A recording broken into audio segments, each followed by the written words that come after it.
Welcome to Beer and a Movie, the podcast where we discuss two of the greatest art forms known to humanity, beer and movie. Sometimes achieving outstanding success, and other times washing the terrible taste of failure from our mouths. Yeah, you got it. Was close. The skeleton is there. The bones are there. Yeah, I just need to put the meat on a little bit better. You're getting the right beats. It's a couple words. But that's fine. My name is Joe Hilliard. I'm here joined every week with Dave Gurney. Carlos Cooper. Yes, we went clockwise this time. So it's going to be one of those kind of nights, I think. Well, that might be the one thing that goes right tonight. We'll see. I'm going to tell you that this is the first time in a long time that me and my partner, Aislinn, watched the movies together, both of them. Ooh. So I want to thank y'all for the picks this week, just for that communal love on the couch. It happened to me as well, actually. We watched these both together. What is this? This is like a special episode of Beer and a Movie. All the Lovers episode. Well, I think that... Cue the Barry White. That should be Lovers Rock. Let's get straight into this beer, but that the two of y'all do that more often than I do. This was a landmark situation. Cool. Clearly the content was interesting. What was that content? We'll find out after. It's less and less often for us these days because I'm squeezing stuff in. But first, beer. Glasses must be moistened. Yes. Last week, Road Warrior. Yeah, I went on a little trip to go buy records because that's what I do. If you're new to the program, I sell records. Sometimes I collect them when it isn't so cost prohibitive. But went to Austin for the Austin Record Convention. Finished with it on Friday. I went the early bird day, and then my sister-in-law and I went to lunch. She lives pretty close to the South Lamar Pine House Pizza. So we went and we got what I think is the beer of Austin, Texas, the Electric Jellyfish Hazy IPA from Pine House Pizza. I think that is an apt title at this point. I think you're right. I mean, I can't think of another beer that has quite the same ubiquity. I mean, Yellow Rose is pretty ubiquitous in Austin, but that's actually out of a different area. Do y'all remember music festivals? Yeah. Vaguely. At ACL, they have a craft beer tent, which is a very large structure. And is that the Carbach Dome? Is that what they call it? I don't know if they put a sponsorship on it, but the craft beer tent has a really great selection for a music event of that magnitude. And the Electric Jellyfish is one that I enjoyed for one full day. A music festival with it. Now we're kind of spoiling the review here because we're going to say positive things. We've all drank this beer in Austin many times. Right? Yeah, it's on tap everywhere.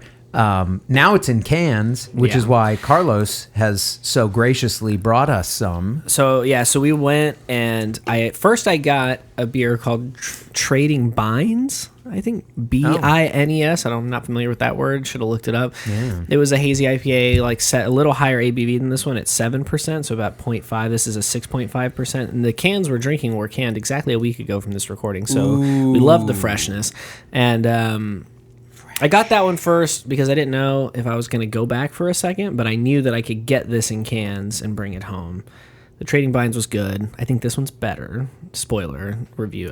We're doing this all fucking topsy-turvy. Guys, what do we think of that Electric Jellyfish? But also the movie reviews have been kind of spoiled as well via our exclusive Beer in a Movie chat. That's true. We usually try to keep it hush-hush. But when we get back around to the review of this beer, I do want to ask David what he meant by his comments today. Okay. Ended up actually getting a pint of this because they forgot about our pizza, which was a bummer. 45 minutes later, we still hadn't gotten our za, as the kids, I believe, call it these days. But we did end up getting it. It was worth it. It was an elote-inspired pizza, and my God, was it good. So corn, mayo... No mayo, creme fraiche, though. Creme fraiche base, the Pine House cheese combination, corn, Canadian bacon was in there. And there was a drizzle of something, and then some cilantro on top, but not too much. I could deal with the cilantro this time. It was delicious, very delicious. I love their pizza. I love fucking good pizza. We haven't, to my recollection, we haven't had a straightforward hazy IPA without any adjuncts or smoothies. It's been a minute in a little while, so I'm looking forward to this. Nice to get back. You're right, Carlos. This in Texas, and Austin certainly is a beer of legend, modern legend. Modern legend. Yeah, it has taken the precipice of the easily accessible hazy here in Texas. Climb to the top there, yeah. But is the film that we're about to talk about going to reach the precipice? What is Some this kind film? of precipice. All right, so these guys talked me into watching this movie called Mainstream. I'm laying it down. No, this is so 2021. Although it's marked as a 2020 release, it must have shown somewhere Venice in September. This is it the second film by Gia Coppola?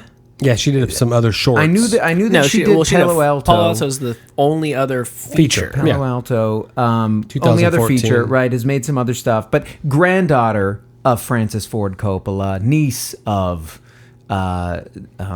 Nicolas Cage. Sophia Coppola, Sophia and who we Roman. recently reviewed when her And Roman Coppola. underwhelming Put some film. respect on it. Yeah, Roman, right? Yeah. Yes, On Jason the rocks. Schwartzman. There's a whole Yeah. generation of talented Coppolas that exist out there. That now she's like that third generation, Yeah. right? After, Yeah. although I Yeah, guess she's 34. I was going to say maybe even fourth because Francis Ford's father was a composer, Yeah, conductor. involved So in he the was involved. Yeah. So fourth gen. Anyhow, fourth gen, right? Huge lineage here going into this film about social media celebrity, right? This film stars Andrew Garfield as this character called Link, I think, but then adopts the moniker. No one special. No one special. Thank you. This Man, is you how really- much these you details dumped are this sticking in out my of your mind. mind already. Yeah, right. Which is why we need to record now so that I can exercise We the rest have of it. exactly 30 minutes before David forgets every detail of this movie. I hope there's a shrunken version of Dwayne The Rock Johnson in my brain right now trying to connect the neural pathways to make this whole review work, because if there is, there's a chance that it might be entertaining. Otherwise, I think people are going to... You could just fast forward the next 30 minutes. This is garbage fire, on fire, on top of a cake that's made of shit, in a trash can. I mean, this is the worst thing I've watched for this show, period. Okay, that's a crazy Period. thing to say. So to finish the synopsis, Link, this no one special That was is a David just said all of that, right? He did just I say hear all of that. this Yeah. incorrectly? So Link, who's played by Andrew Garfield, Maya Hawke's character runs into him, who I don't remember. How unfortunate it is to see her in this. I Yeah. love her. She's wonderful on Yes, screen. Frankie. She films him. It's the first video that she gets that gets views. And so he is this like vagabond that doesn't have a phone and lives on the fringes and has all of these hot takes. And so she's like, I'm going to film you, and we're going to figure out a way for you to say things to the camera Right. in a way that makes sense. Because that first video I And took 'cause of you the was first mini video- viral for me. Yeah, and most of the comments she says, when there's no external verification other than her word, that most of the comments were positive and blah blah blah blah blah, and then that starts to take off, and in the span of about 30 seconds we go from them making videos on her phone to being in a full TV studio. Right.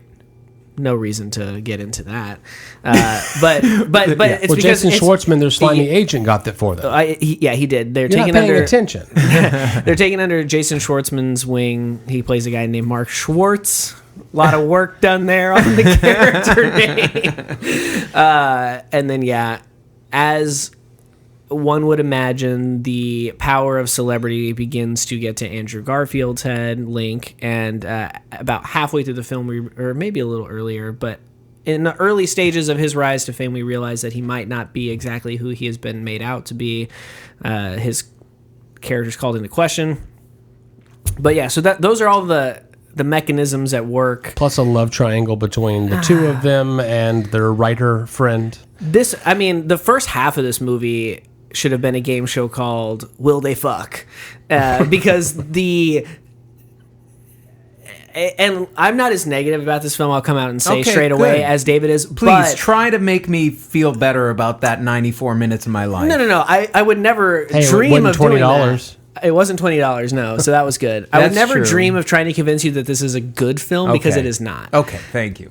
But I don't hate it as much as But you did. redeem it. Give No, us some redemption. I really can't, because I'm Okay. about to say something negative about it, which is that the sexual tension between Maya Hawke and Andrew Garfield is so ham-fisted and so poorly executed Yeah. that there's it's like when he first kind of shows up in her life for like other than the first time she films him.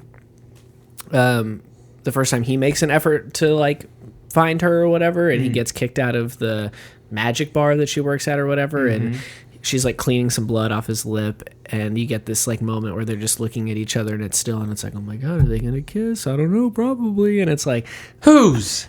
Oh, well, I'm sorry, I fucked it up. will When they fuck? are they gonna fuck? It was, but it was Will just they fuck? Better title. it was that scene. Immediately I was like, okay, this is gonna be a thing, it's gonna be a will they won't they for, but it was so obvious and it was so poorly done, and there are so many moments in this movie where Gia Coppola is trying to do something but is just bad at it. And the silent film, okay, so the movie opens with these silent film cards, Right. which never return. No. And then at a certain point early in the movie, you get these like animated emoji things popping up on screen, similar but not as well executed as Drum's video for Cha Cha.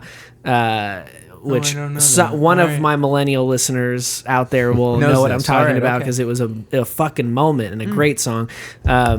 I didn't mind that stuff as much. But the problem was that it happens, it's abandoned for almost a full Yeah. hour, and then it returns once. And so it's not like a motif in the film. No. It's not like something that's done with any real I understand the purpose. intention of it. It's just poorly executed. Same. Well, yeah, exactly. And that's what I'm saying, is that like so much of this is poorly executed, and so much of it is like just like, well, duh. Like any point that any point she is trying to make is like, well, duh. And I think Roger. yeah, there's no real points being made that haven't been made. I saw a review that the tagline was Gia Coppola's film, it can be boiled down to internet bad, which is about it. And there's not much but it more doesn't nuance even, going on. But then it doesn't even convey that message effectively, and I'll go into why. But I feel like Joe hasn't said a word about this. I don't mind if we just like fast forward. I mean, I don't You- have. so you come in feeling I pretty don't much have like the I do, garbage, okay. garbage on fire hatred of Okay, it that okay. you do. I think the first half to maybe even the first 2/3 was entertaining minimally. Andrew Garfield's. the one redeeming aspect of it is Andrew Garfield is electric. No, You know, Andrew no. Garfield's. Yeah. I liked Oh him my in god! this. Hold on, Oh hold on. my god! Okay, Please, because I'll be the tiebreaker. diametrically opposed. My two theses for this review are: A, she wrote a really weak, lazy script Yes. that, you're right, boils down to internet bad. And you know what? Goddamn, it shows me how sheltered she must be. Oh, yeah. Anybody her age should have had the real experience of social media over the last decade that would have allowed her to write a script 10 times better than this, that would have had a lot more insight. To me, that shows that she, in her privilege, has been able to sit outside of it Yeah. and pretty much do stuff as she wishes in an old model that very few people have access to anymore, because Yeah. she's been able to work her way up through her family. Now, I don't want to take that as a dig. I haven't seen Palo Alto. I hope it's a great film. It's Maybe not. somebody else see it. But this was a very as lazy bad. script. If you don't know this topic area, don't write a film about it. Yeah. Right. So that right there. The second one is Andrew Garfield, so horribly miscast here. It just I don't it disagree with burned that. my blood like 20 minutes into it, where I'm like, I'm gonna have to watch this stupid performance for the next 70 minutes. This is gonna be terrible. And I'll tell you what, there were two things that came to mind. One is, there are those films that can really be sold by a performance like this kind of manic performance. Beetlejuice. Beetlejuice, perfect example. Michael Keaton as that's Beetlejuice. a good movie, though. It's incredible. But the not right just actor, because of the him. right actor. No, but the wrong actor, it would have ruined that. You couldn't have that film exist unless that character had a weird charisma that you were Yeah. just totally captivated by whenever he's on screen. But that was a good Andrew script. Garfield, it was like the exact opposite. But that character to work needed me to buy into Yeah. that he's really appealing and people would really get Sure. into Yeah. him. But and they would've- if that character did work, it wouldn't have saved this movie. No, it wouldn't have fully saved it, but it would have done it a lot better. I mean, I think it would have come out limping with me like oh, gosh, they should have went for more nuance in the storytelling. But it was fun to see this performance by Andrew Garfield. I'm That's- saying the see, exact I opposite. disagree. I think that's Andrew where I'm Garfield sitting. was working with weak material, but I enjoyed his performance. Oh, I thought it was terrible. But- to me, but the- Ben Schwartzman would have been, or Ben Schwartz. Ben Schwartz would have been a much better because he's pretty much playing Ben Schwartz, Jean Ralphio. I disagree with that. Yeah, I think he could have knocked it out of the park. I think it would have Go been ahead, sorry. too No, it's recycled. okay. I just think that at the end of the day, the biggest culprit here is the script, because And Gia Coppola's lack of vision. we are too versed in 2021 effects of social media for this to be the lesson of the film. Plus, it's one of those films that uses technology in a way to where it's going to be a historical document that we can enjoy, like The Social Network, or when you watch it, it's going to be this outdated flash in the pan piece of pop culture that we no longer relate to because the apps we're using are different, the interfaces are different. The Ring is my prime example that I use from time to time of when VHS is your technology and VHS goes away. Yeah. The threat has died. When you watch it now as a That's an kids that interesting watch it question. now. I haven't watched it in what's years. V8? What are these tapes that they're talking? Oh yeah, my granddad talks about those. Yeah. You know, rather than it being. That's interesting. So the film fails a lot, and this is when I come back and say, but Spectacularly. there really is no but. This movie's not worse than The Tax Collector. So this is not the worst film, and that's just the worst film of 2020, according to our I think- episode a few episodes ago. I think I found it harder to watch than Tax Collector, but I hear where you're coming But from. this is the worst film of 2021 of the few that we've seen, and we haven't seen very many because they're hard to get your hands on. Yeah, so far this is the worst. That we've I done. think that the year is about to loosen up, and we're going to get some great content between now and December 31st. But I hope that we even get a couple of worse films than this. I would hate to think that award, that Bammy, is I'm going to give it to this in May. yeah. Yeah. It was disappointing. I didn't hate Andrew Garfield as much as you did. I thought that. Yeah, I didn't either. I thought Well, that that's fair. I thought that he, especially when we get to like the talk show portion of it, Which is content that Has- would never be popular. has a much more. He's much more adept at physical comedy than he has a physicality in this performance that I didn't expect from him or think he was capable of. It's not as good as like Ryan Gosling doing The Nice Guys, where he is doing a lot of physical comedy in that works spectacularly. Rewatched that movie recently, fucking holds up. But he's not great in it. Like his performance doesn't transcend the film. Like we have seen that before on this show. I can't think of any examples off the top of my head, and I probably should have thought about that. But I also didn't think I would have to defend Andrew Garfield. I thought that was the thing we would agree on, was that at least he was mildly entertaining to watch and everything else was bad. I think just- Maya Hawke was miscast. I think I was off put by several actors in this, Maya Hawke being one of them, and it's because she looks a shit ton like Gillian Jacobs from thought you were gonna say fucking Uma Thurman. Community. Well, she does look like Uma Thurman, but she looks a lot like Gillian Jacobs, but in a way that's slightly different, and it's because she looks like Uma Thurman as well. And then Nat Wolff looks like His he brother. looks too much like his brother, but he also looks a lot like my fucking cousin. And the whole well, time. that's a no-no. He should know better than to. But for me, I was having these weird that's hangups. what he was where- going for. I was having these weird hangups with He's like, these my two brother actors. got a great review with Hereditary on BAM. I know if I can just. If I can just but I was just having these weird hangups where I was like, these people looked familiar to me, but I couldn't really place for like half the interesting. movie, and it was taking me out of it a bit. I mean, which I is- knew who is the people specific were, to and my it didn't help. It It's didn't specific help. to my experience, Yeah. and not something that I can say is wrong with the movie, but it is something Well, that and I that's experienced. why I give a little bit of leeway on the Andrew Garfield performance, because my feeling was confirmed by my viewing partner, but that doesn't mean the rest of the world has it. We my reacted viewing partner poorly. and I started at 2/3 of this movie breaks. Yeah. Like it had been coasting, and then it breaks. It goes off the rails. Yeah. We failed to mention that Johnny Knoxville shows up in a cameo. But Yeah, is that even with important? Jake Paul. not a and cameo these- because he Well, is he's correct, billed in a small on it, role, but yes. I'm glad you brought up Jake Paul, because this movie suffers a great deal from having been made in 2019, where at the time Jake Paul's casting is a little more subversive or makes a little more sense, but he's had this like fall from grace where he's like a heel now in Yeah. the social media world. And so him being there doing what he's doing does not have the same effect in 2021 that it did in 2019 when That's- they shot that's probably that. a fair point, And, sure. and so that doesn't work. Also, it's shot pre-pandemic. Right. So the way that social media like led us through that, and the way that it kind of became a more front and center point of like American life in a more profound way than it had prior to that, also affects this film in a way that makes it not work. And it should be noted that this film is damn near a direct adaptation of A Face in the Crowd. The Elia Kazan 1957, Yeah, I haven't seen it.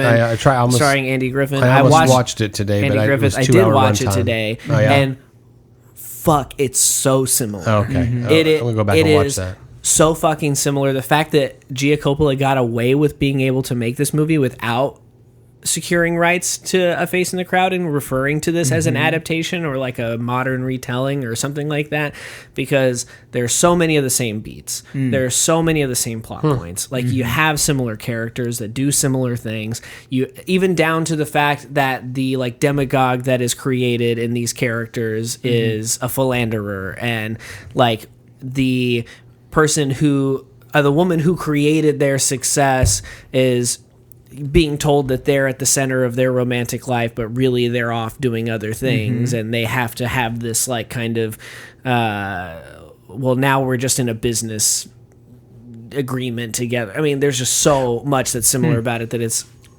bonkers. When's the last time That we she was able to do that. unanimously agreed that a film that we wouldn't recommend a film? There's always a split. Yeah, usually there's at or least maybe one. Tax probably you Collector? would. Tax I wouldn't Collector, recommend maybe. this now. It does, because it's All right. anyone my age that or younger, or maybe even a little older, that grew up mostly with social media at least, would see this film and be like, this is fucking dumb. And anyone who No, you're right. At didn't best, it grow would up play okay to older folks who didn't have any Right. direct experience, who would think That this is didn't- what the kids Right, like. right. that didn't know anything Right. about Propaganda. that didn't actually know anything about YouTube celebrity or whatever. Yeah. But I wouldn't recommend it to them either because this isn't like a realistic representation of No. what that world is like. I Right. mean, And of all the things they could watch. and of all the things yeah, they could no. watch, this is not one of them.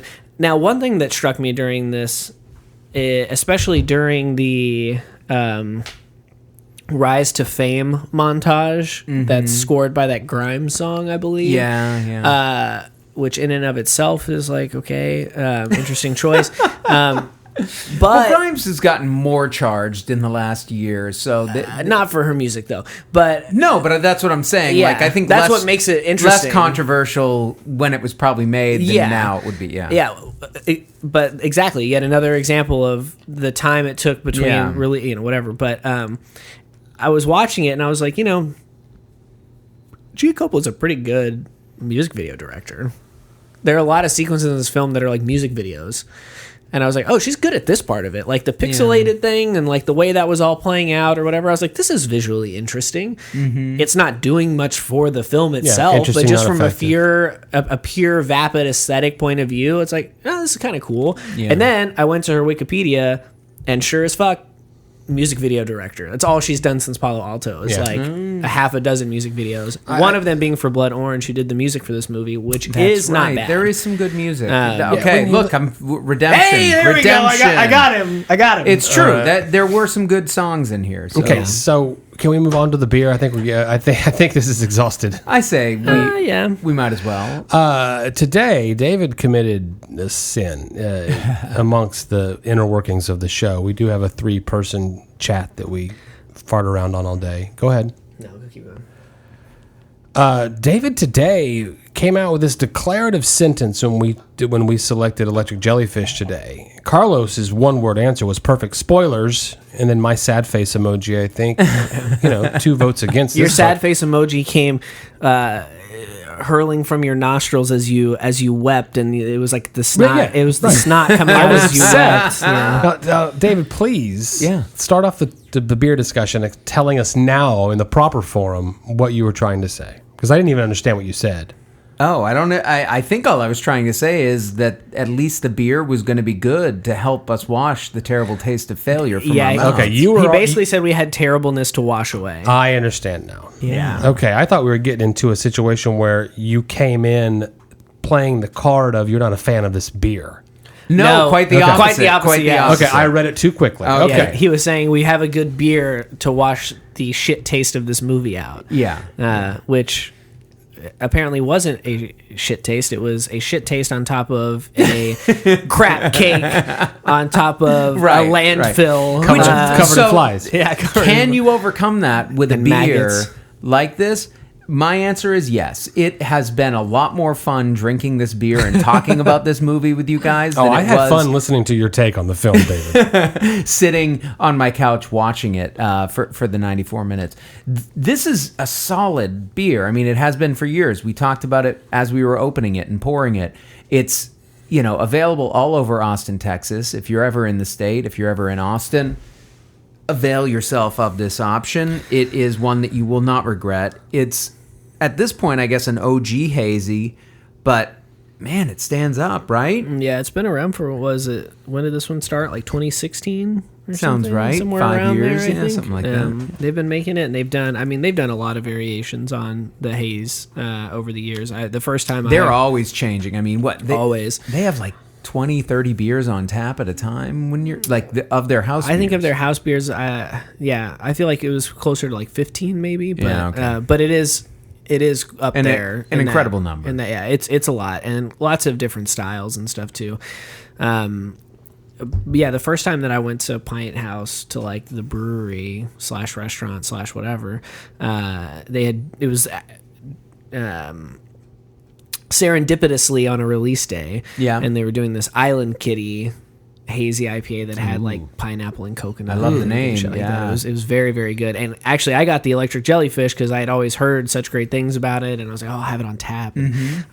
I'm not sure that I had ever had it before at that point. Kylie got the tropical Island Kitty one because the kitty in the name, she loves cats, and she was like, oh, wouldn't she? I'll get that one. And she out-ordered me just based on that. So that's what I get for not loving cats. Well, I as mean, much as come on, like dogs. coconut, and you said no? I didn't even read the thing. I just saw the okay. name. You just saw the name. I had already made up my mind going in. I was like, I don't need to look at I anything need else. the Electric jellyfish. That's what everyone says You you don't need go to with get. a flight.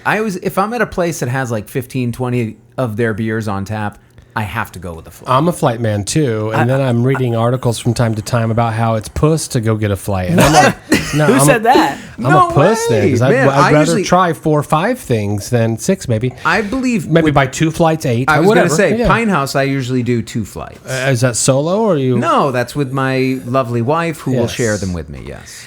I Oh, get. I get if you're going in with the wife for flights, yes, you order 2 flights. Yeah. I thought you were like walking away from the bar, just like 2 flights. I get stressed. They wouldn't 'cause let me it's- get 3. Anytime I go, if I ever go to a brewery or something, it's usually crowded, and the flight is a precarious situation with the multiple glasses. that's and true. The thing, You- and if I'm you're like, in a tight and so situation, you know. I'm always just like, just give me the glass and whatever. But that's just the anxiety are- disorder in me. But it's great. It's Movies so suck, good. beer good, right? Movie bad Yeah, beer. Good. and this particularly good. I'm just so excited that this even exists in cans now. I'm Yeah. hoping that Yeah. some of it finds its way here occasionally. Thank you for I making think you can some get of that this happen. at HEB in Austin. In Austin, yeah. Hasn't made it to San Antonio or anything? Not that I'm aware of. Okay. Because that's just a hair's They breadth did away. open a new facility though recently. I think. Where? I don't know, but whenever I told y'all, or You I were at the Lamar one, which is kind of their, well, no, it's not Burn the It- original. Burn It I is think the Burn original. It is the original. Lamar was the second, but they opened Yeah. a new one. Okay. Daniel said something about, "Are you at the new facility?" And I was like, "New facility? I don't fucking know." Yeah, I My didn't know. sister lives close to here, so that's why we came. That's why we Yeah. went to that one, which is the only one I've ever been to. But I guess if they did, I think it's factual that they opened a new one. Maybe that means larger batch sizes. Gotta hope. Hopefully larger Yeah, getting this stuff distribution out there further and further. which I think they could make as much of this as they wanted to, and it still wouldn't. It would still all be consumed I mean, in Austin. this is so good that if it was on the shelves here, it would be all the time Yeah. in my refrigerator. Yeah. I don't mean to change the subject, but I drank that 4th Celebrator that came in the Oh, 4 yeah. Celebrator, whatever. I've been thinking that about came that in beer the a lot. 4-pack Yeah. that we enjoyed last week with With celebration. Celebration. Thank you. Festin. That I'm going to go back and buy another 4-pack of that and just keep it around and sip on You one said from you time would. to time. All right, a man of his word. I've been thinking about that beer a lot over the last week. There's it's a good- We've it's a hit good- all 50 states, boys. It's a good beer. It might be time It's to a start great going beer. a little more international. I Yeah. just want to say, for the sake Hey. of goal finding. I'm all for it. All right. Well, when we come back in the second half, we are going to take another insidious look at A some of refreshing look at a different way. Stop telegraphing, dude. Come on, man. I got to wash the terrible taste of failure out of this first half of my mouth. when we return.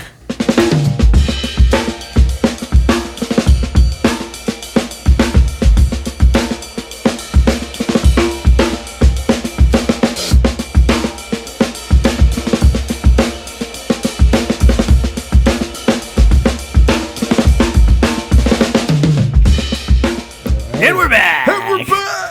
All right. That was a fascinating conversation we just had. It sure was. It was. Deciding the second half of the episode, I mean, we knew what film we were going to talk about. We have to Yeah. plan that, days in advance. But beer is always a little bit, I mean, sometimes there are pairings that we just know are going to happen. And then other times there are ones that we kind of figure out.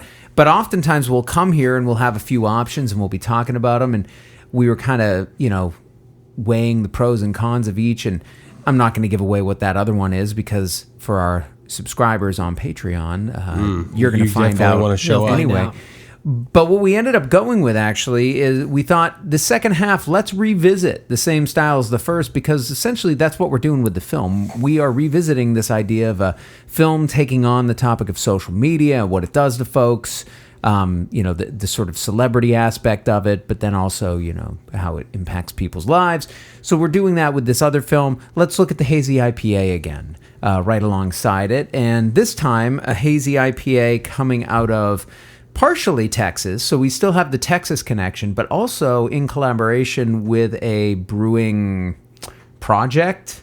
Would you say? Joe was kind of reading up It's on like them. a craft beer boutique brand. Yeah. So I think that if you go to, what's it called? It's Beer Zombies. Beer Zombies in Las Vegas, you might go to a craft beer inspired dinner, you might go, et cetera, et cetera. Oh, okay. But clearly they're in the craft beer fun Maybe have a business. bottle shop too. So Yeah. So these folks in collaboration with Baba Brew House out of Katy. Have we had them on the program? Couple before? times. Okay. Okay. I wasn't sure. I thought we did. And I've certainly had them. Love their stuff. Brookshire, sorry. Oh, Brookshire. They do, a lot of those smoothie sours that we enjoy, but they also do, other imperial stouts, and here in this case, a hazy IPA with Beer Zombies. That's part of this Piece by Piece series. I think this was actually the second in that series. It was put out for their anniversary this year. So our friend Daniel was kind enough to bring these back. He went to the anniversary celebration, and so these were canned just a couple weeks ago. There's a trend on this show that I'm getting fucked on these second half pours, so I brought my big glass. It's none of these snifter, little tasting snifter. Let's make where sure I that get Joe gets his I, share. 3 ounces I of think I beer. might have had this already. I did get a hazy from Daniel. Oh, yeah? I still owe money for them. I'm gonna Sorry, Daniel. tell y'all that I've got egg on my face. This is our first Baba Brewhouse beer. Ooh. I just double check. We've definitely talked about them. It's come up, but I'm excited. Well, that's great. I'm glad that we're getting them on the show. I'm glad that we're getting these Beer Zombies folks on the show. And on top of that, I'm glad that we're going to have a second half hazy IPA to kind of think about as we, the lingering memory of that electric jellyfish from the first half kind of dances across the back of our palate. The hazy IPAs are unfiltered, and they use purposely some more floral hops, trying to get away from that piney Often do, yes. flavor. Often, So- yeah. Go for the Lots more of dry floral hopping, and citrus. Yeah, it gives you a real West Coast vibe. Well, coming out of Vegas, the Beer Zombies almost get us right out to the Almost. coast. Vegas, baby. This film that we're going to talk about. Yes. Vegas, baby. There's so many beautiful babies out there. Whenever you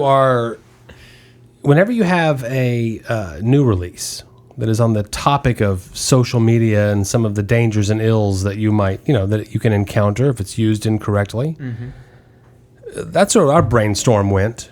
And we came up with a 2017 film by Matt Spicer's the director. Yeah. His only feature. This is his feature debut, yeah. It's called Ingrid Goes West. Yeah. Now, Carlos, in our 2020 end of episode, you gave a lot of love to Aubrey Plaza. I did, and I have a lot to say about that love of her in regards to my history and experience with this film. I said that my favorite film of 2020 was Black Bear, and largely due to her fantastic performance. So we get another dose of Aubrey. It was in my top 5, was it not? It was. I think it was. I think it was 2 or 3. So we meet Ingrid, who she plays when she crashes a wedding, angry that she wasn't invited to it, and she maces the bride in the face. That's the first scene of the film. Yeah. And her sentence for that assault is a stay at a mental ward institution of some kind, where we learn that she did not know the bride. She was just obsessed with that girl's Instagram feed. She's released. She inherits a big bunch of cash from her mother for the death of her mom. Gathers a new obsession in a new Instagram kind of, influencer. Taylor Sloan is the character's name, played by Elizabeth Olsen, and she heads west where Taylor lives to see if she can get herself a new bestie. Yeah. And now these are Taylor's feed. You know these feeds. She's branding her lifestyle. She's branding herself.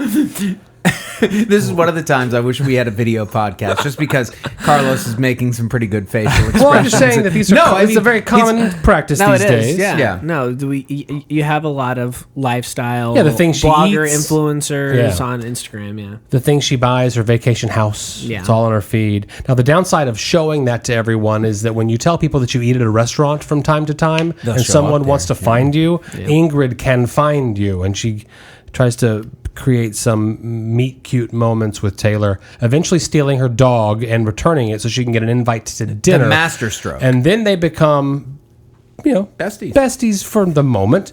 And you begin to see the insecurities of all of them. They're hanging together, they're partying together.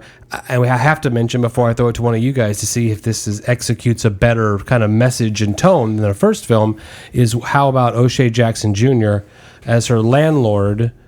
And of course, you might know him playing his father in Straight Outta Compton. Ice Cube's son. Who, in my opinion, kind of steals the movie, but also grounds the movie by creating a character that is less fixated on internet fame than the rest of the cast. And he's not as tied to, or he's not as interested in affirmation from strangers on the internet. I think that's what really separates him, is because even Taylor Sloan's husband has a little bit of that. Like he's almost tied into the whole internet culture because he's gone so far out of his way to be separated from it. Like that's his thing, is he's like, oh, I'm not a part of this. I have a flip phone, Right. And so by doing that, he's a part of it in a way. And he's fully a part of the brand that the Taylor, wife has created. Yeah. I mean, he's basically her backdrop. We know that Ingrid has an obsession problem when she sprays her previous Instagram girl in the face.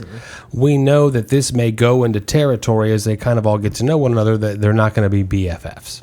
Right. So it's a slippery slope. We're well aware of lies and deceit that go on to even, as you said. So will this be revealed? It's predicated on the dog being kidnapped by her and bringing it back as if she's rescued the dog from being, it's all built on a lie. So you know that it's a weak house of cards that's going to come crumbling down most likely. And then it's just a question of when. But that said, it makes it sound like, oh, it's predictable. I enjoyed this movie thoroughly, and I watched it before mainstream. So it wasn't that like I did as well. I wasn't on the rebound. It wasn't like, oh, thank goodness. So this, going into it without having seen it, and I did not see it a couple years back when it originally came out. It was my first time. Remember seeing the trailer, but never saw the film. I really, really enjoyed it for a number of different reasons. I mean, I think performances, what I was hung up on the last half was I did not gel. Like, my viewing did not mesh with the performances being put forth on the screen for me. This film, that was the exact opposite. I loved almost everybody in the film. Even when they were playing characters that I hated, I knew they were playing them well. Elizabeth Olsen, right? She's really, really good in this. She is. I mean, she plays that part fantastically. Does that character beautifully. She's a good actress. Yeah, in most everything. Absolutely. Outside of the Scarlet Witch, she's pretty much great in everything.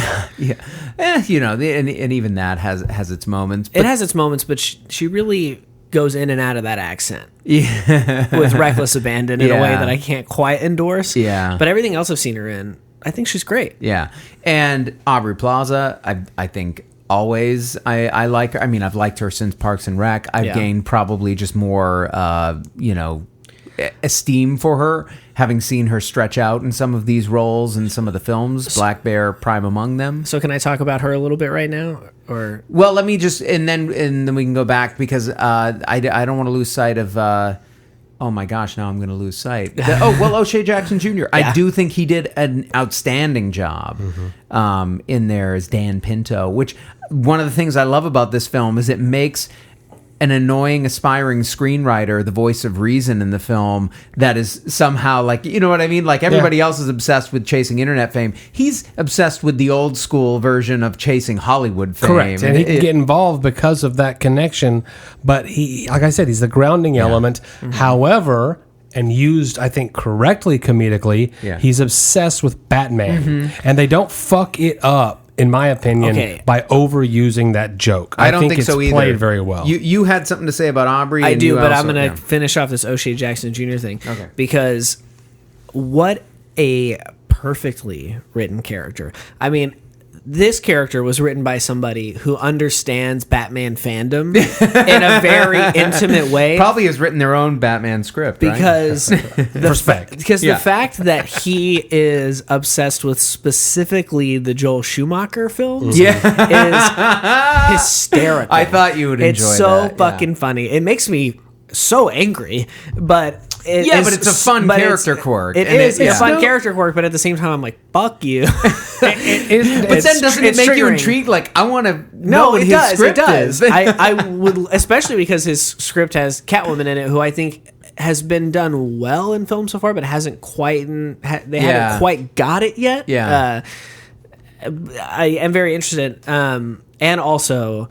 The Catwoman like sex scene where O'Shea Jackson Jr. delivers my favorite line of the film, where Aubrey Plaza is straddling him and he says, "Tell me Gotham needs me." I laughed so It was hard. good. It was a great sex scene. I It's mean, a very so funny. Yeah. So I saw this when it came out. It was in the first I don't know, like 4 or 5, maybe 6 months of our Alamo being open.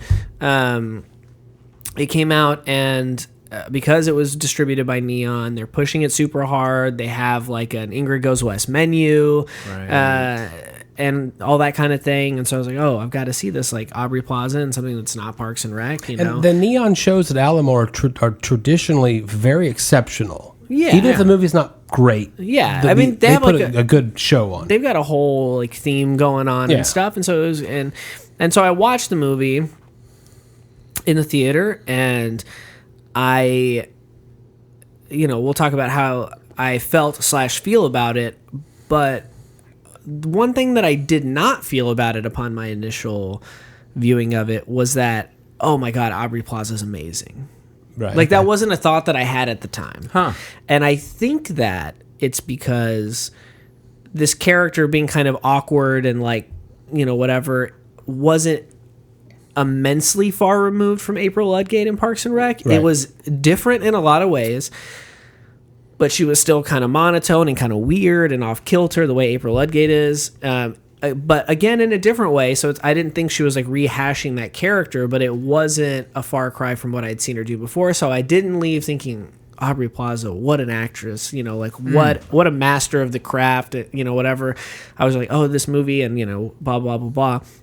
Now, having seen Black Bear now and having developed an appreciation for her mastery of her craft, going back and looking at this, I'm like, oh my God, she is doing a lot here that I did not give her credit for and that I didn't really think about that much. But the way she was able to make me feel so profoundly uncomfortable throughout this, and I was tense throughout this whole movie because I was just like, oh my God, why? Come on, just Right, be it feels honest, like it's gonna- just yeah. be honest, and Well, it's just I feel she's so cringy. Well, and you have to talk it's- about the rising stakes because we haven't mentioned that. The stakes get higher and they're higher, yeah. connected, she knows that she must be authentic to how she knows to be in order to maintain this relationship that's clearly so important to her. Right. And as other figures come in that distract Taylor from Ingrid, she has to up her ability, and eventually her kind of like sociopathy. I'm not sure No, what. it's not that.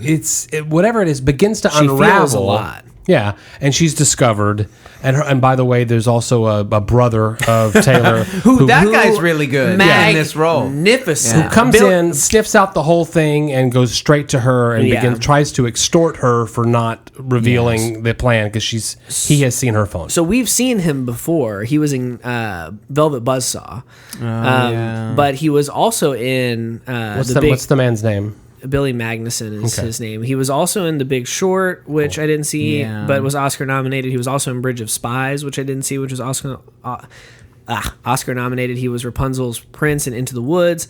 He was in Aladdin. But he is currently in Made for Love, the HBO Max show, playing the tech mogul Byron Gogol, and he's truly insane in that role. Really?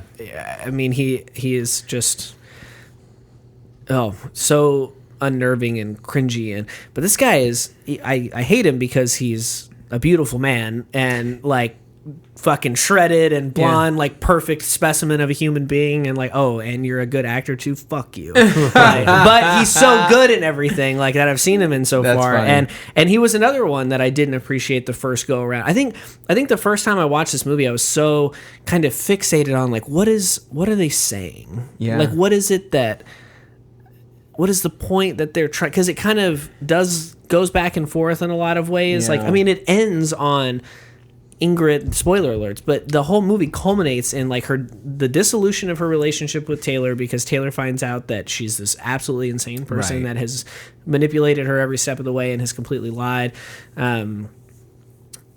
She takes off with Dan's truck, buys this house that she can't afford to pay the utilities in, so she's living in squalor in this house that she bought out of spite. That is adjacent to next door to Taylor Swift's house. Vacation home. She has this big blow up at this Halloween party that they're having, which is kind of like the final like big Carrie confrontation. moment. And then she tries to kill herself, and then Makes a video. On live. Kills herself or tries to kill herself, is saved because Dan sees the video, and then is rewarded. Yeah. And so The video gets her a little bit viral.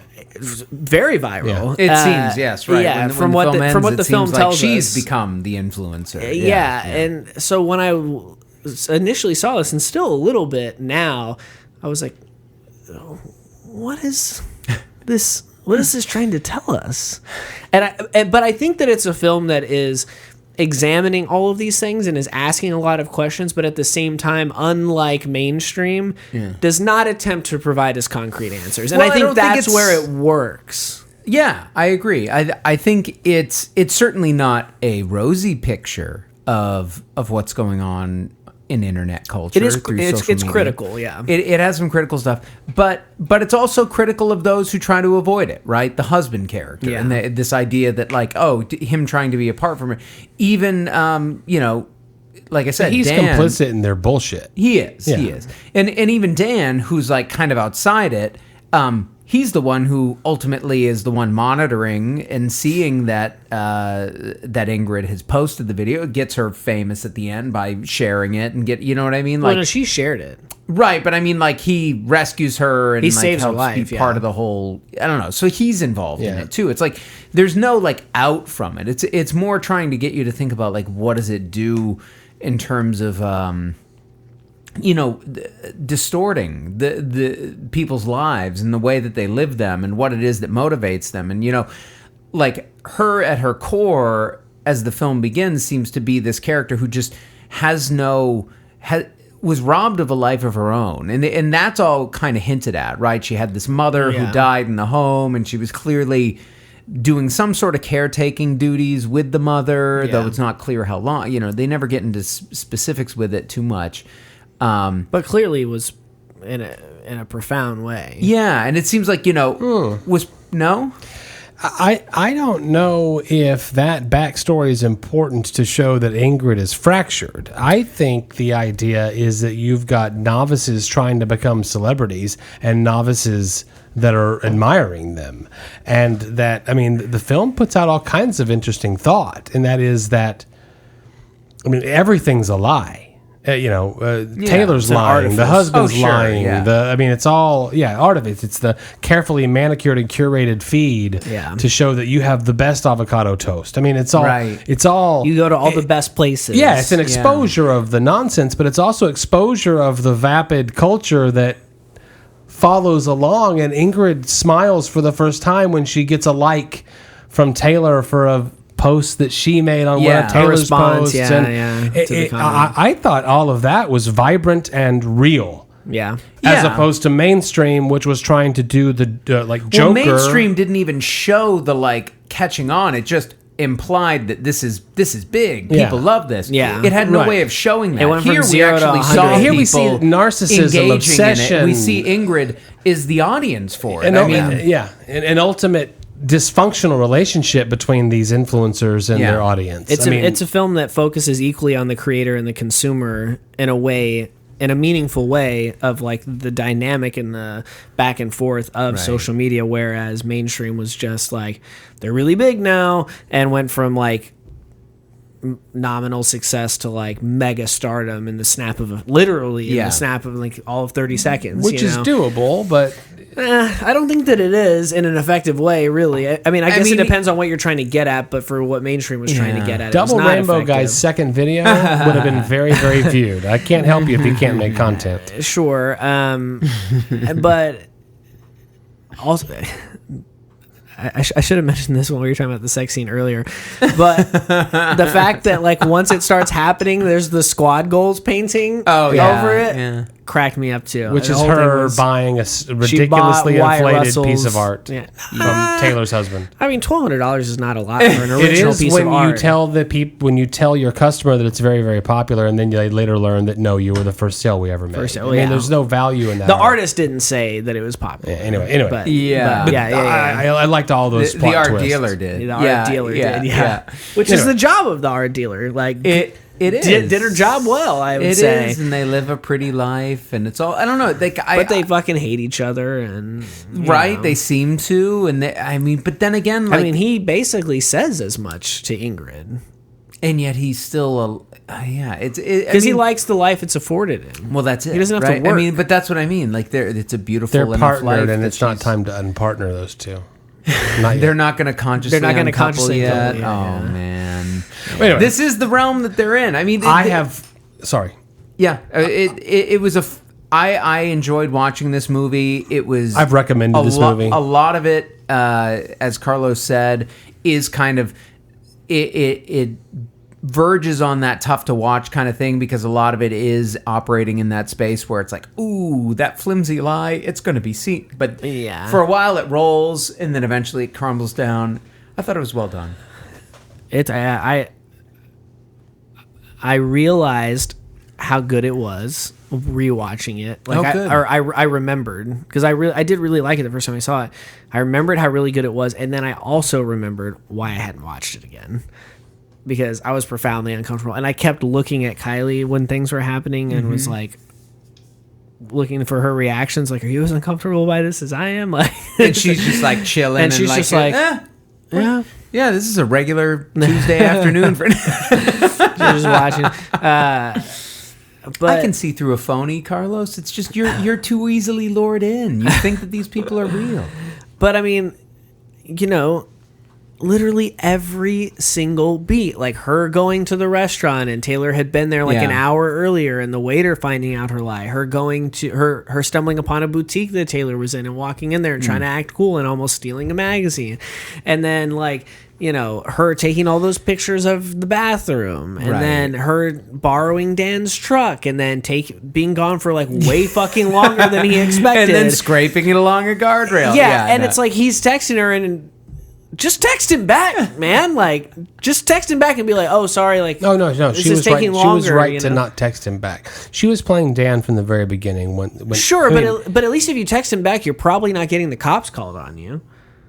Oh, And then her talking about the cocaine in front of the cops, like everything she does for so long is so cringy Yeah. and so uncomfortable. And potentially ruinous. David Brent status, you know? Yeah, oh, sure, yeah. Like where you're just like, Yeah, you know? Well, and It's that's good where, fight. and that's where it gets back into her Parks and Rec wheelhouse. Yeah. It was nice to watch a movie that redeemed our star of the show this week, Mainstream. It was why I did it the same. I was waiting on Friday to watch Mainstream. Yeah. And I had some good TV time to kill, so I popped in Ingrid Goes West first, like you guys did. Then when Mainstream came along, I convinced one of the kids to watch it with us because we were doing this internet study this week, right? And you should have come for Ingrid Goes West. I mean, you should have come. You should have been here a few days ago for Ingrid because this sucks. And then I said during Mainstream, this movie broke. And she's like, I'm sticking with it with you because, and then we were laughing at it, you know, we were literally like, oh God, Yeah. oh come on, you know. But Ingrid Goes West redeems the pairing this week. The only problem that I have with this film, Yeah. The ending's Was- a little on the nose. no, Okay. don't have a problem with that actually. That the song "All My Life" by Casey and JoJo, Oh. that's in this film that Taylor and Ingrid sing to each other, Yeah. was supposed to be "Kiss from a Rose" by And Seal. That would have been From the Batman better- Forever soundtrack? Yeah. That would have been the better. I'm just like, song. you guys are looking at me blankly, like you don't No, fucking no, know I'm- the genius of No. Seal's "Kiss from a Rose" from the fucking 1995 action epic blockbuster film. No, listen, I watched Batman that's Forever. what I I starring watched Val those first Kilmer few seasons and of Jim American Carrey. Idol. I definitely saw at least 20 performances of Kiss from a Rose. They had rights to that one. Oh, Seal was people Seal's, love singing that song. it's a- If you I want to love show, singing that if you want to song. show that you have pipes, you sing. I'll do it right now. I'll sing the whole thing front Oh, to back, wow. every word. But Seal's price for it was too expensive; they couldn't afford it.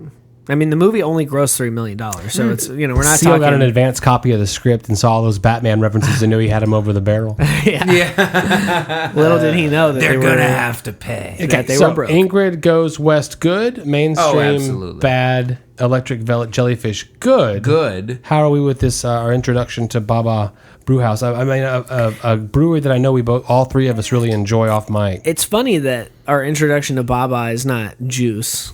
I know it is funny, but You would expect. There it is. But there it is. And I will say the Secession was nice, 6.5 on the Electric Jellyfish, and now we're up to a 7.2. yeah, We're gonna drop down pretty heavy for the we after went hours. we went the right way in the episode.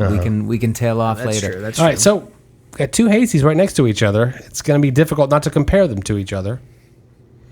I mean, this one's a little more robust in the mouthfeel. Yeah. It's a little greener, I feel like, in the hops. I mean, there's almost like a little tingly burn. Can you, for our listener, aka for me, explain what that adjective means? I know how to use it, but and I know what it Okay, means. so we but all if know. I try to listen, explain it to somebody, listeners to the program, including you, participant in the program, know that hops, their bitterness and their sort of the robustness of their flavor in the beer dies off over time, right? So you're always going to have this kind of like declining hop profile that's going to be in a beer. So that's why we prize freshness with IPAs. If we have an IPA that's more than 3 to 6 months old, we're kind of thinking, What's the point? this is past its prime. You know what I mean? Like, and that's because those flavors kind of die off. In the But- can, it degrades.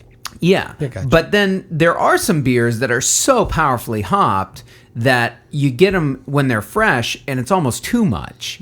And if you give them a little time in the can, they'll kind of die down to the point where it's a little smoother and not quite as, like I said, there's almost like a little tingly burn there. Like the hop oils are so intense that you're kind of getting that. So the greenness speaks to usually that it's usually something that's been double dry hopped or something, that has like a big, so they took the batch hops of- and they boofed it. They did. They boofed it with the hops, and it's so intense at the beginning.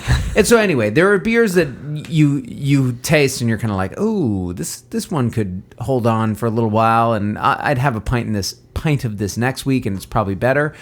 I don't think this is quite there, but it does have a little bit of that quality to it. Like, there's an intensity to the hops Yeah. at the beginning No, that for you sure. don't get with the Electric Jellyfish. That is a little more balanced. They've been brewing that for years now, and I think they know. This is a recipe that they put together with these folks, the Beer Zombies folks. Yeah. So it's not surprising that it would be a little more intense. I'm enjoying it.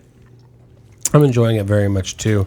This will help me to explain the next time somebody asks me, what do you mean by it's kind of I green? don't think I necessarily buy into all of your green psychobabble bullshit, but I will say that the flavor profiles... Green forever. Yeah, the profiles are very different. Yeah. And like I said, you get two styles in the same episode. It's going to be difficult not to compare the two. This does have a quality... Robustness, I liked the word that you used. It's chewier. It's going for a... Chalkier almost. Yeah, a big... It's going for a bigger taste profile. You can get those beers sometimes where you can tell they were really going for it. A lot of times in imperial stouts, and they can overdo it. And and you're having all of a sudden you've got a law of diminishing return there on the power that you're trying to bring me. This is not there. It's close to. The Electric Jellyfish is a more smooth, kind of enjoyable, easier to drink beer than this one because of that. I'm resonating with chalky. When you said chalky, it hit a nerve. Well, there's a chewiness and I think there's I would prefer almost like chewy. I think but there's almost like a little graininess to it in there. I think that There's a lot going on. yeah. I'm going to go with Chewbacca. God, that was shitty. That was so bad. Someone should name an IPA that. I'm sure they have. I have not had it, and if you did make that IPA, send it to us. I have had I'm Your Wookiee. Oh, okay. What is that? I don't remember what the beer was, but I know it was all about The Clerks. A film we've never reviewed. Yeah, that's true. Well, whenever Kevin Smith releases this new movie that he's got coming out via the NFT, He's doing an NFT movie. He's releasing a that's film going to as be an like NFT. a singular movie that only the person who owns that. Isn't that the whole thing with NFTs? So that person will own the only official copy of that movie. Okay. But part of the sale of the NFT includes all of the distribution rights and everything like that. So he could sell it to a studio, or he could put it up on YouTube for free, or whoever buys this NFT can do literally whatever the fuck they want with it. Right. And so if they want to give it to the world for free and say, like, everyone should be able to watch this, let me put it on YouTube. Or if they want to sell it to Netflix, if they or want to whatever. sell it to Hulu, I'm not sure if there can be another sale. I don't know the details about that. Well, but you said distribution rights are theirs. Yeah, they can make it available. They can to the allow public. people, but they can't make money by selling it. I don't know. Okay. Is what I'm saying. Is I just don't know. But also, if they got it, they will be, and they want to say, I'm the only person that gets to see this Kevin Smith film. Right. They could do that too. So As long as he makes a fee. well, he'll get the money from the sale. I just hope Martin Shkreli buys it. That's well, he's in prison, David. yeah, but he can have a proxy do it. I mean, like So it's very. I was actually having not to go on too much of a tangent, having a long conversation with some friends about this, about like what it means for Kevin Smith to sell this as an NFT, why he would do that, and I did hear an interview with him about why he would do that. We can talk about that in After Hours if you want. I'd love to hear that. We were talking about like they were like mad about it, and I was like, well, it's not Once Upon a Time in Shaolin. Like when Wu-Tang sold that, there was an explicit arrangement that they couldn't put it on the internet or make it available for download for like 100 years or something like that. This one, Kevin Smith's like, yeah, if you buy it, do what the fuck you want. I don't give a shit. Like, but anyway, this was a very good beer. One of the movies was good? Question? No. One of the movies was good. Yeah. If you have seen, recommended. if you spent the $7 on Mainstream like we did, or if you've seen Ingrid Goes West, which I highly recommend that you do because we did not mention this, but it is available on Hulu. So if you have the Hulu subscription, just like last week with Another Round, you can go and watch this. That's 2 in a row that we're giving you on Hulu to watch. For no extra money other than your Hulu subscription. You can go and watch this right now. We highly recommend that you do that if you didn't already. And if you live in Texas, you probably had Electric Jellyfish. Let us know. If you were able to get your hands on some of this Baba Hazy that they did with Beer Zombies, please let us know. You can get involved with the discussion on all your favorite social media, possibly soul-crushing evil channels. Twitter at Beer Movie Show, Instagram at Beer and a Movie, Facebook.com/Beer and a Movie, TX, Beer and a Movie Podcast.com. You can find a link to listen to all of the past episodes if you didn't already know how to do that. we have alluded to it very vaguely a few times in the episode. We haven't quite promoted it properly, but we do have a Patreon where you can directly support the show. We do this for free every week just because we have a love for the game, but it doesn't hurt for you to support the show. You can find a weekly bonus episode that's an extra episode of Beer and a Movie every single week. Patreon.com/Beer and a Movie podcast. $5 a month gets you those weekly bonus episodes. You can donate less if you like and just feel like you did a good thing, or you can donate more to really flex on us and show us you got it like that. And I would like to mention that the bonus episodes are not just about beer and movies. We talk about all sorts of things. I'm talking Kevin Smith in this one. I'm down to talk about that. And also, Apple Podcasts, please rate, review, and subscribe. You know what the fucking deal is. Make that algorithm do what it do. Until next time. Live in the sunshine, swim in the sea, drink the wild air. Ralph Waldo Emerson.